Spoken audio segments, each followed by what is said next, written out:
Il y a ce fjord, le fjord du Tazermute, qui est emblématique, qui est mythique, qui a des faces qui sont immenses et un peu à perte de vue, où même la petite montagne, ce serait vraiment une grande montagne chez nous.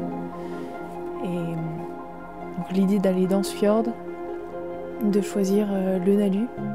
La beauté du projet, c'était aussi la difficulté de l'accès et l'éloignement de la face. Voilà, on est au fond du Tazermute. C'est une face bien raide de 600 mètres. Ouais, ça fait un beau M qui est en fond de vallée avec une paroi qui est magnifique. Ça fait comme un grand livre ouvert. Et l'idée d'aller poser une ligne en haut de cette face, c'est juste magique, quoi. Ouais, on est parti plutôt du bateau avec Colline un peu en mode éclaireur pour faire le boulot d'éclaireur, quoi. Arriver avant tout le monde, repérer les accès, potentiellement commencer à grimper pour qu'on puisse gagner du temps sur le planning qui était un petit peu serré. Et là, on a fait un premier essai, on est allé au pied de la paroi, on a grimpé. Donc la voie sur laquelle j'avais le plus d'infos, on s'est rendu compte qu'en fait elle n'était pas accessible facilement. Donc on a décidé de partir dans une autre voie sur laquelle j'avais quasiment pas d'infos. J'avais une cotation maximale. On s'attendait à arriver, pouvoir grimper, poser la highline, faire comme le plan initial, comme c'était écrit. Alors qu'en fait, on arrive là-bas et on se retrouve à avoir du doute. Je me suis fait défoncer. C'est dur et on s'est trompé de voie une fois. Et du coup, voilà, on s'est dit peut-être que le rythme d'ascension était trop lent, que c'était peut-être trop dur aussi pour moi tout seul. Et il y avait un deuxième problème qui s'est posé, c'est que les cordes statiques, elles frottent.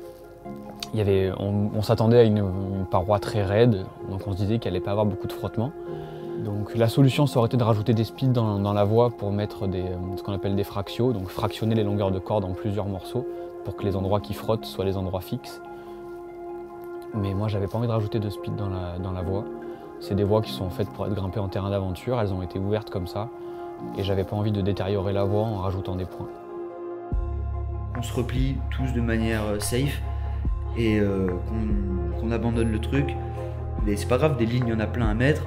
Là, on a vu un peu gros, mais moi je le vois vraiment comme un repli stratégique, zéro blessure. Parce que là, au fin fond du Groenland, te blesser dans un fjord, c'est pas une bonne idée du tout.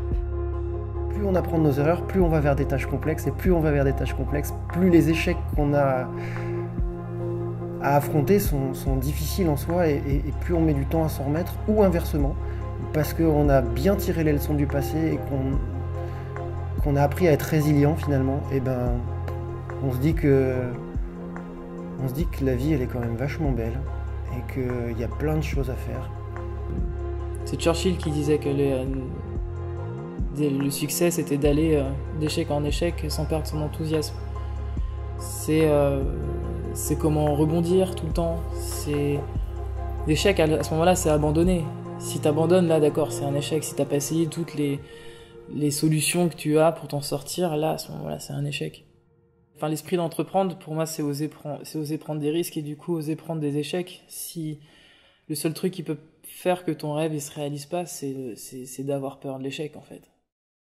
Il y a le proverbe qui dit il vaut mieux viser la lune, au pire on atterrit dans les étoiles.